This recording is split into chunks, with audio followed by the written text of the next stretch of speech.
Hello and welcome to the Trapital Podcast. I'm your host, Dan Runcie. Before we start off, I want to address two quick things. The first is the radio silence. I was switching spaces. I am now in a co-working space that has a dedicated room for podcasting for video. It'll just address the sound issues that I've had. I feel like I had listened to some of the past podcasts, and while the content was good, I felt like I sound like I was in a tornado shelter. But secondly, we have a guest today. I'd like to introduce Ace Patterson, who is a hip-hop artist, and he also works in consumer marketing at Facebook. I met Ace at a conference a couple months ago. Actually, no, may have been a year ago at this point. I forget the exact timing, but we met at a conference. We both realized that we're both Jamaican. We're both from Connecticut and moved to the Bay Area. And when I asked Ace what his full name is, he said it's Ace Patterson. I told him that's the most Jamaican name I've ever heard in my life. Word. Ace, welcome to the podcast. Yeah. Appreciate it. What's good, everybody? Ace Patterson. Also hip hop artist. Call me Ace is 3 words, pretty verbatim, like a Tribe Called Quest. And yeah, happy to be a part of this. Yeah, for real. And I brought Ace on today to talk about one of the more interesting artists who coincidentally also had a home in Connecticut for a while. And that would be none other than 50 Cent. I guess you could say that. Yeah. Have you ever been to or driven by that house? Nah, not in any way, shape, or form. Yeah. Bridgeport, Connecticut. I don't even know how far. Where was his house again? Like Stepford or something like that? Like so literally... his house was in Farmington.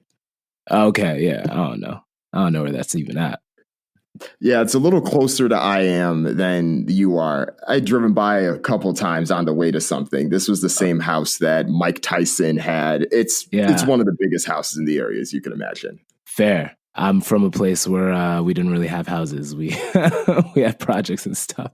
But Farmington. Dang, maybe I should go check it out. Anyway, whatever. Well, 50 is interesting because I chose to write about him this week because he was starting to make his rounds around a number of the hip hop radio stations. But I always found 50 intriguing, both in a good way and a bad way. And that's because he found a way to skate along the cancel culture that we now have and still be a problematic person that says whatever's on his mind, but still has plenty of business opportunities. And he definitely has had some issues where he's had to backpedal. But for the most part, this is someone that can and says whatever is on his mind and never has to face any repercussions for it. But as I started to think a bit more deeply about it, this is really someone that's been doing this his whole career. You go back to the late 90s with the records he was putting out when he first got put on by G-Unit. This is someone that lived and thrived by shock culture. And if anything, we're just now seeing the evolution of that. What's your take on him? I definitely agree that his whole brand is to stand out, right? And the ways in which he's been able to stand out over the years has evolved. I think as the culture itself has evolved, back when it was hyper masculinity all day, I mean, he was the epitome of that. And I think as we've moved into a different lane, he's been able to adapt in a way that also reflects his business endeavors. And also, I think the fact that he's not really rapping as frequently anymore and he's onto like different things, he has to figure out how to, continue to stand out within a hip hop culture specifically without it being surrounded by music. So it's interesting to see how from Power of the Dollar to now Curtis Jackson has become, kind of like how artists go from their The Rock to Dwayne Johnson, and in between there's Dwayne The Rock Johnson, and it's interesting to see how he's evolved to I'm Curtis Jackson while still maintaining that shock value-esque part of his brand. Right. That's a good comparison. Thinking about the masculinity piece, I think both him and The Rock fall in that group, right? They both were big roughly at the same time. And in the early 2000s, I felt like that was peak wrestling, maybe late 90s, maybe it was a little bit early there, but that was peak wrestling. And was also someone that wasn't afraid to boast about it and push that lifestyle in every shape or form. 50 Cent, he reminds me of someone that mechanically figured out how to be successful in this era. I don't know if you remember that interview about Will Smith, or that soundbite about Will Smith. Him and his agent had looked at all of the movies that were successful, like in the beginning of Will Smith's career, and saw that 10 of them were all alien movies, or they were all like action movies where there were things related like that. So literally they built the next 15 years of Will Smith's career to be Will Smith fighting aliens. And that's how Will Smith became the biggest action star of our time. 50 Cent reminds me of someone that is equally as calculated. Yeah. He built this G-Unit persona. He knew exactly what he was doing. And of course, in many ways, it was authentic. He was someone that was selling crack and dealing with all that since he was 12 years old. But he didn't tone any of that down when he knew that he could have. Like, getting shot was probably the best marketing ploy that he could have done for himself. That's a very weird truth, but it's true. You know what I mean? I mean, you think about how, like, back then to hear, you know, you got shot 9 times and lived. I mean, that was a huge thing. You know, I don't remember how young I was, but it was like, oh my gosh, like, he got shot 9 times, he's a legend, you know? And like, I barely, you know, knew about him at the time. And yeah, I think that combined with the fact that, you know, he partnered up with Dr. Dre and Eminem, that was a huge thing. Because when you think about shock value, again, you're talking about, you know, NWA meets Slim Shady at his prime. I mean, it was just a perfect fit. So they definitely helped to engineer what ended up being kind of what's withstand 50 Cent's career to this point. You know, I mean, Ed Sheeran just had a song the other day with Eminem and 50 Cent. It's like, and I still clicked it. I wasn't a fan of it, but I still clicked it because there's still like this lingering sense of like, Eminem, 50 Cent, the prime years. You know, that's really what helped to catapult him into that mainstream success for sure. There's really only a handful of people, I would say, that ran rap for a considerable amount of time. And by considerable, I mean at least 3 years. And you'd honestly have to give that to 50 Cent. You're talking from 2002 when Wanksta first got on the radio to by the time that The Massacre came out. I mean, it was his. And there were still artists that were popular. Of course, Nelly was big. Eminem himself was big. I mean, Jay-Z has that line, like, the only ones moving units is, what do you say? M, Pimp, Juice, and Us. Like, yeah, no, totally. It's interesting at that time, too, because you look at the brand partnerships and the company deals that he started to have. So many of them were with the bigger brands because his shock value was appreciated and endorsed by the mainstream. When Reebok was trying to partner with everything related to hip hop back then, he was one of the first people that got the cosign. Totally. Or you look at his vitamin water deal. That was a company that wanted, I think it's Glacier, or it was the company that actually ran vitamin water, but they were the ones that wanted to own and break out into the beverage scene. Who did they get? They got the biggest rapper at the time to put out his own flavor. Totally. So in many ways, the shock value that he had was amplified by the brands that truly wanted to break out into the mainstream, which of course makes sense. I think we've seen that over time, but most times when artists start to fade away, a lot of those opportunities fade with them just due to their own popularity. And I think with 50, it was a little different. Yeah. I mean, I think the real turning point for him was in 2007 when he had that popularity promotion thing with Kanye West, where they both competed to see who had the best-selling album, which was actually today, 12 years ago. And Kanye beat him. And at that point, it was like, okay, people kind of knew it, but 50 was done. And this is clearly a turning point in hip-hop. But 50 was still perceived and talked about as a mogul and one of the people that was highlighted and respected for his business prowess. And it's interesting because that wasn't that long ago, but it's a very different way than how 50 Cent is perceived now. Well, you know what's really interesting about that moment now that you bring it up? Because I remember vividly. I remember when I was like, because even though I was, you know, a kid from the hood, I was more like the Kanye West kind of person than I was necessarily a 50 Cent kind of person. But I was still the one like rooting for 50 Cent. So when 50 Cent lost, I took it as like a big dramatic whoa.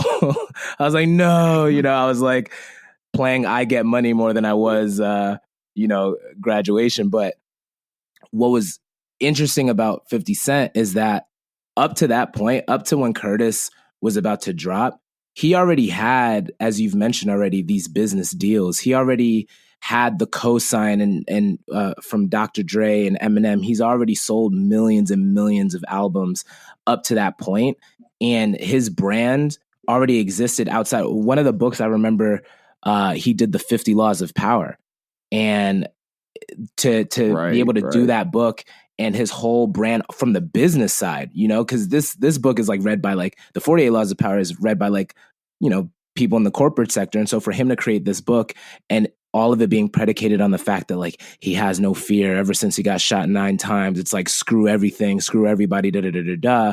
And I can say whatever I want to say. I can do whatever I want to do. He already built this momentum within the business industries as a mogul that by the time Curtis dropped, even though it kind of failed in like, I remember hearing how that was more of a, like, the reason why it kind of flopped was more of like a thing behind the scenes with like record labels putting in money for marketing and distribution and all that stuff that I don't really know. So I don't want to get into it like I do know. But regardless of what was happening in the back end, I think the fallout from the music side of things for 50 Cent did not dampen his kind of like his view or his perception as a businessman in the corporate world. And I think that helped him to transition when music was kind of down. It was like, oh, well, you know, I have all these other ventures. Let me just skate over here. Or I still know how to navigate partnerships and sponsorships. And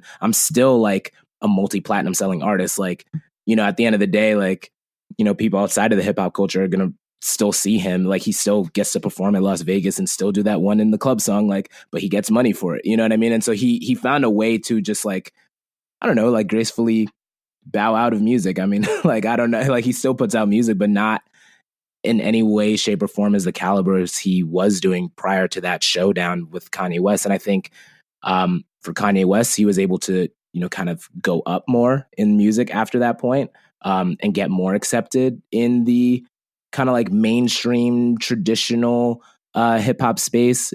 Hip hop has definitely evolved at that point because it was less like you could have more rappers like me who's not toting guns and then can, you know, be themselves, quote unquote.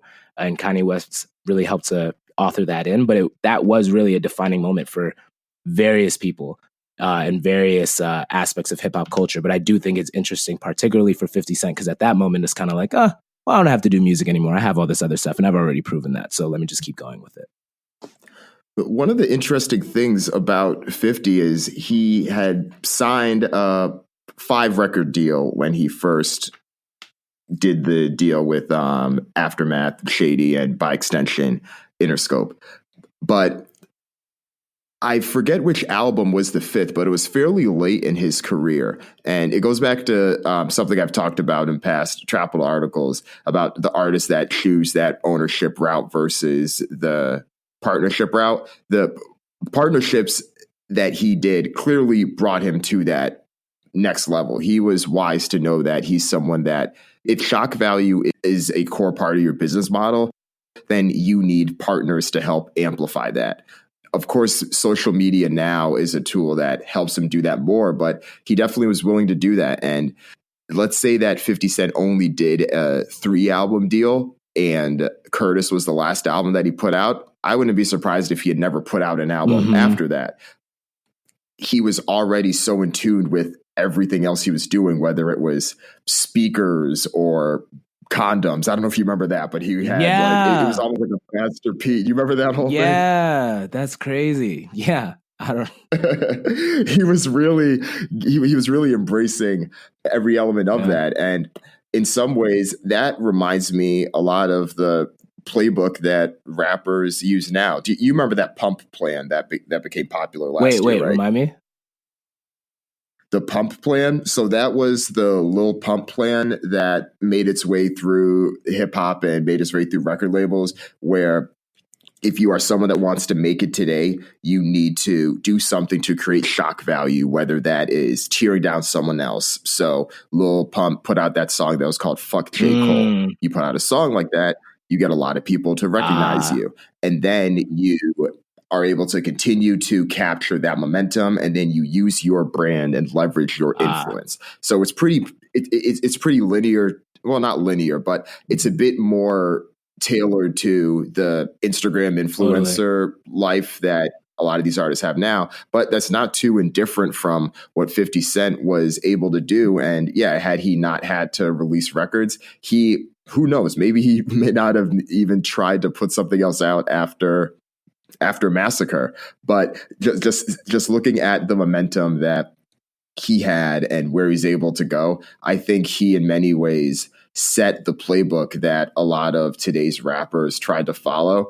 That's why his relationship with Tekashi 6ix9ine was always ironic, because this is someone that literally was doing the same type of fuck shit that 50 Cent was and didn't know where the line was. And this is where we do have to give 50 some credit. 50 knows where the line is. He knows when he needs to stop. But a lot of the people that don't. And that's why Tekashi's jammed up right now. And that's why 50 has no problem disowning him in public now. Yeah, no, it's true. I mean, you think about like How to Rob, like that song from a music perspective, you're just like, it kind of had the Biggie, Biggie did that song about like all the women that he wanted to sleep with, Oh yeah, dreams. Yeah, dreams. Yeah, dreams. And then you have 50 Cent, which is like, this is like dreams, but in a very violent, like, yo, I'm just going to rob everyone in the industry and this is how I'm going to do it. And it has this, it has enough like visual imagery to be shocking. And from a music perspective, you're like, oh, that's wild. And then he also does Ghetto Quran, which like, if you're from the streets and you really understand like who he's talking about, you're like, yo, this is crazy. But if you're not from that space and you're just trying to put on a front, and you're trying to like amass the same type of style, but you really don't know what you're doing. I mean, it's kind of like a kids don't try this at home kind of thing. You know what I mean? And I feel like with 6ix9ine, it was very much a gimmick and less of like, yo, this is who I am. I really do think that, for 50, he's just like, yo, this is how I feel. This is what I do. And I know how to get your attention. But I don't feel like I'm in any like, I don't feel like I'm in any conflict with who I am as a person. And like, kind of like what he said before, if I feel like I'm doing something wrong, I'll stop doing it. And so that just makes it even more crazy when you're just like, yo, like he's doing a lot of wild stuff and he really stands behind it. And again, like just going back to like, yo, like his like 50 Cent and Eminem are said in the same breath. You know what I mean? You're talking about somebody who's like, yo, I don't care about anything, middle fingers up, like that's the whole, you know what I mean? That's the camp, that's the brand. And so it just works. Like if anyone knows about 50 Cent, they just assume like, yeah, he doesn't care, and it's something that he holds on to. People follow it, but if they aren't from what he's cut from, then, things happen. But it's interesting, especially in social media land, because now, especially when he's not doing music, it's like, he's just a troll. He's just a troll online, and it is what it is.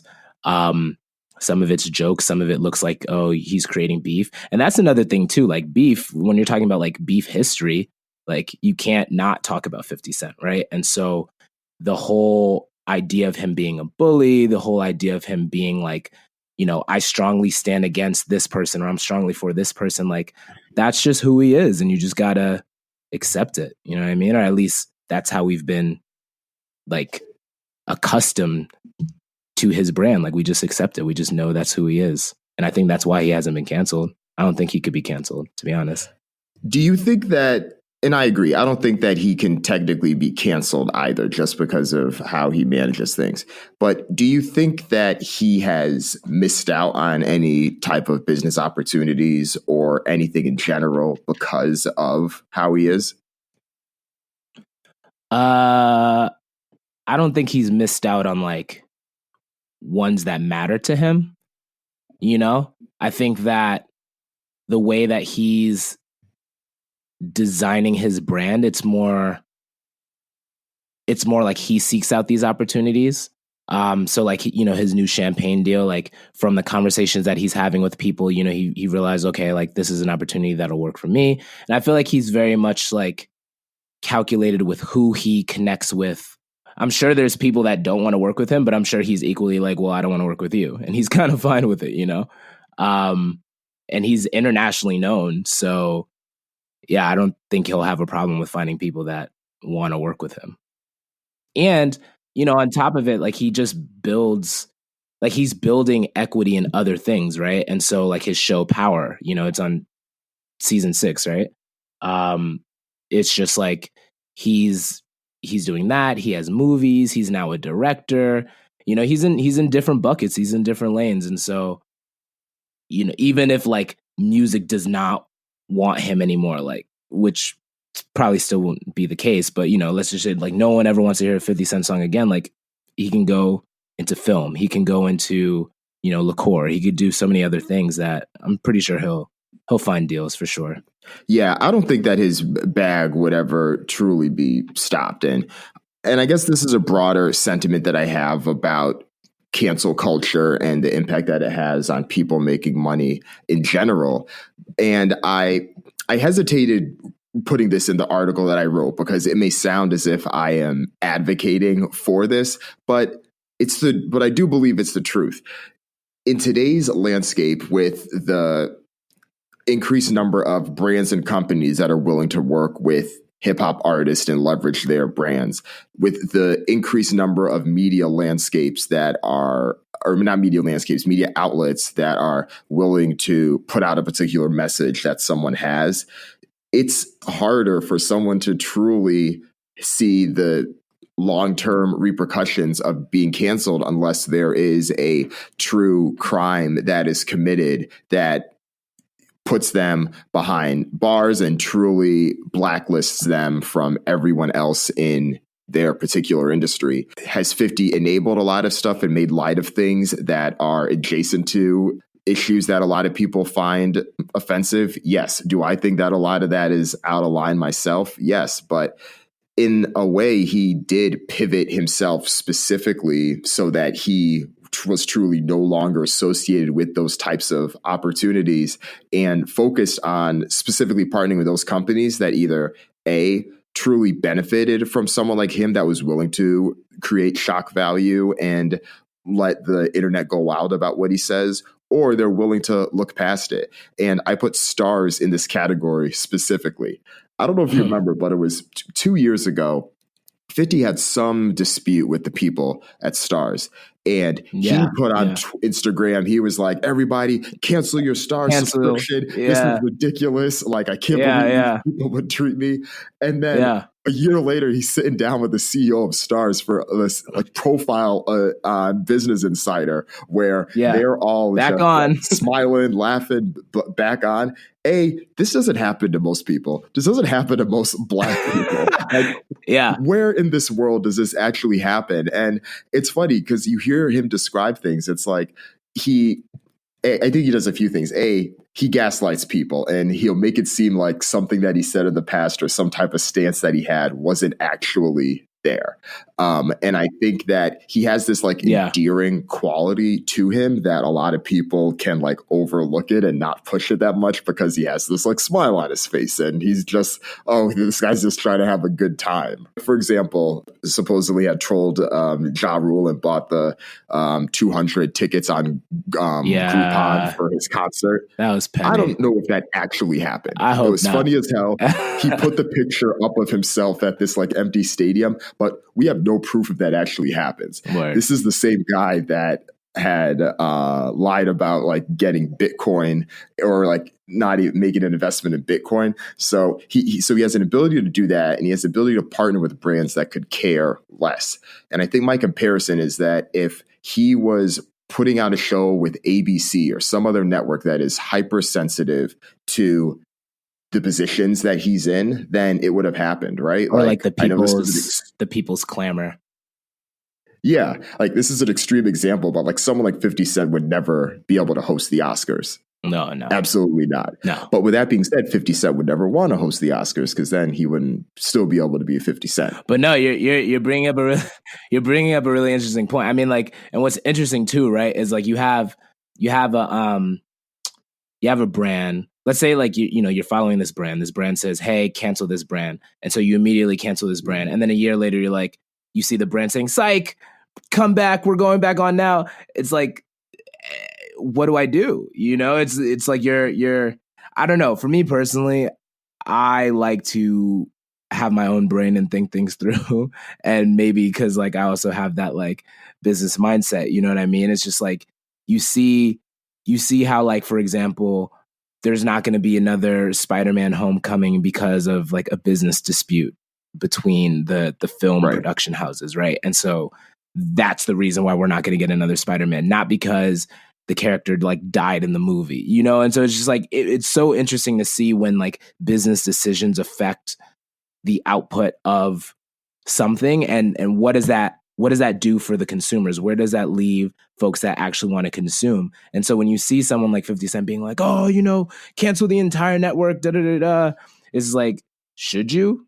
Or, what's your responsibility as somebody that's like a fan of power, that's a fan of 50 Cent? Like, do you just go with their every whim? Because if you do, that then creates this whole thing of, whatever, you're always going to side with the brand that you like, regardless of their business disputes, regardless of, their personal life and situations and the things that they do. And it's like, when do you just kind of like make decisions because you want to? And I think that's when it gets like super gray, when like, I mean, that's the whole reason why, you have certain artists that go on for a long time, even though that they've done like really bad things. You're like, yeah, but I really like their music. I really like the, and it's just like, when do you like think for yourself? When do you cut them off? When do you say, no, they're just all talk, or, oh, I really need to like think for myself? And I don't know, it's hard when you're on the side of the brand that you like. It's a lot easier when you're more casual, when you're more distant, when you're kind of just like a wait and see. I think we live in a culture where like people are not waiting to see. They just jump the first millisecond they see something.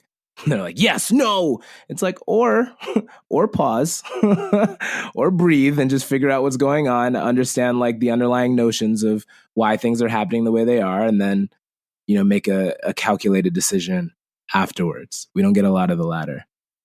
I talked with Moody Jones, who leads digital at Empire, about this a couple weeks ago on the podcast. And he definitely erred more on the side of separating the artist from the music. That's why he was not watching the Michael Jackson documentary, because he didn't want to see something that would then make him not want to watch the documentary. But then also why he was willing to support XXXTentacion despite a lot of his issues.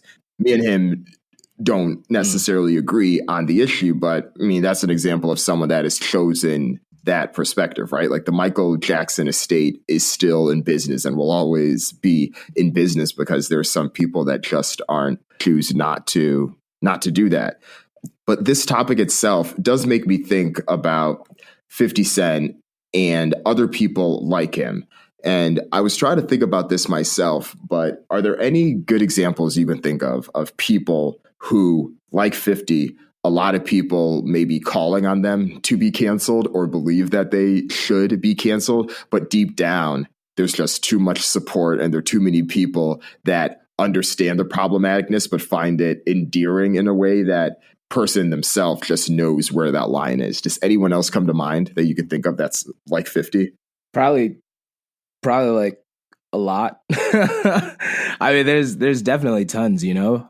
The one that immediately came just because of the Breakfast Club interview is Charlemagne, right? Like you hear a lot of people say, you know, the things that Charlemagne says is like just gets out of hand, da, da, da, da. But at the same exact time, it's like he's, you know, he has an opinion, he voices his opinion, he shares what he believes, and he, you know, from his perspective, tries to stay as objective as he can. But you know, a lot of people do get offended by the things that he says. And I do think Charlemagne changed though, but because I think that the Charlemagne from like 2012, 2013 was wilder, was saying crazier shit, was more willing to be out there. But I mean, when Charlemagne is at the levels he's at now, you know, writing books about mental health and being an advocate for a lot of that stuff and being an advocate for, you know, marriage health and all those types of things, I guess I've seen him tone down. Yeah. I mean, I guess you can even make the same case about 50 Cent, right? Like he's toned down.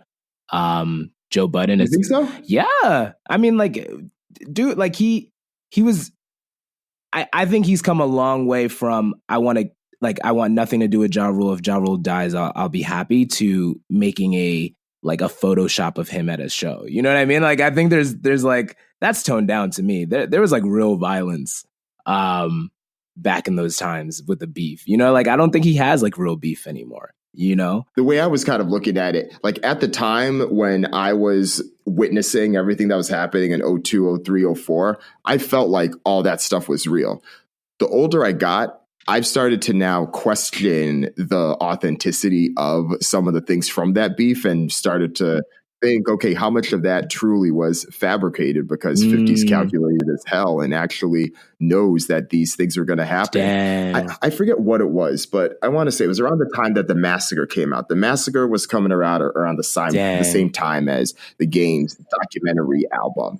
And there was some gunshot outside the studio many or gunshots something leading up between one of their album rollouts. And this was about the time that 50 and Game started beefing. And while I do think that they had legitimate beef, I feel like there was almost like a under the table, like, hey, like you keep pushing this, I keep pushing this too. This is going to help both of our album sales. And I bring that up to say that in some ways, yes, the actual comments made towards someone like Ja Rule may be worse on the surface, but some of the things that I guess I hear him say now, whether it's stuff about Wendy Williams or stuff about, you know, pretty much anything that's happening in pop culture and the frequency, I almost feel like he said himself, like he needs to ratchet it up. Like one of the quotes that I had pulled from the article was that it was actually at that interview he did with the Star CEO. And he was like, when I was coming up, I used to be able to say and put out a song like, I'll take you to the candy shop. And that song in itself would create shock value, right? People would be like, oh, wow, never heard anything like this. But now he's like, people are now putting out songs like, you know, you got to eat the booty like groceries. And then that then takes it up to another level. So then he now sees that and feels like he needs to then ratchet it up as well. So I guess that's why I think he's actually worse now than better. Or he recognizes like the level, and maybe that's it too, right? Maybe the level of shock that you need to have in 2019 is different from the shock value level from back then. And so in comparison, I'm looking at what he's doing now and I'm like, oh, that's not that shocking. Or like I've seen worse, you know? But yeah, you're right. I think he intentionally wants to do more, whereas Charlemagne definitely wants to do less. I think going back to your question though, there are still people that are just like, no, I'm done with Charlemagne. And I think, you know, the whole point behind that is just, you really can't please everyone. Like when you have an opinion on something, there's going to be some people that don't like your opinion. They don't like your worldview or your vantage point. And, you know, I think the two can coexist. You know, I don't think that everyone has to agree with each other in order to work in harmony with one another. And so, yeah, there's always going to be, you know, disputing opinions. But I think, you know, with cancel culture, you can find anybody to cancel. I do think that, you know, people that are in a, you know, are like doing criminal activity should definitely, you know what I mean? But outside of that, if it's just folks voicing an opinion. That's why the Kanye thing will be interesting, because we're already seeing the buzz come with, I'm sure you see it on social media too, all the clips from the Sunday services. And with each of those clips is people then arguing back and forth about whether Kanye should be canceled. And there's always these comments like, oh, I thought y'all canceled Kanye West, but now everyone's resharing these tweets about him doing the call and response with Genuine So Anxious that he did this past week, or having Chance the Rapper and stuff. And if Kanye sticks to his word, this album is about to drop. And when it comes down to it, yes, has the things that Kanye has said been appalling and frustrating and make you want to just say, fuck this guy? 100%. But to your point, has Kanye hurt anyone physically? No. And that's where we do have to, at least, we could still be frustrated and still be angry, but there does require some separation between this and, let's say, a R. Kelly or an XXXTentacion or even a Michael Jackson, where there is strong evidence or true convictions of crimes that these people committed. And on top of what you just said, people are probably still going to listen to his album. Like, at the end of the day, like, the engagement, people are still going to engage. And so people say a lot of things, but your actions speak louder than your words. And there's, the stream count goes up, the views, the likes go up. These are not by happenstance. And so, it's like you're trying to lose weight, but you keep eating onion rings. It's what you're engaging with. It doesn't match what you're saying out loud. So if you truly do want to cancel someone, if you're really done, then just be done. And that's it. But the whole clamor online of, blah, blah, blah, blah, blah. It's like, when it's 10 p.m., and the album just dropped on Pacific time, you're going to listen to the album and you're going to have opinions as to why you don't like the album. And they're still going to be getting money and doing their tours, et cetera. So I don't know. Cancel culture is interesting to me.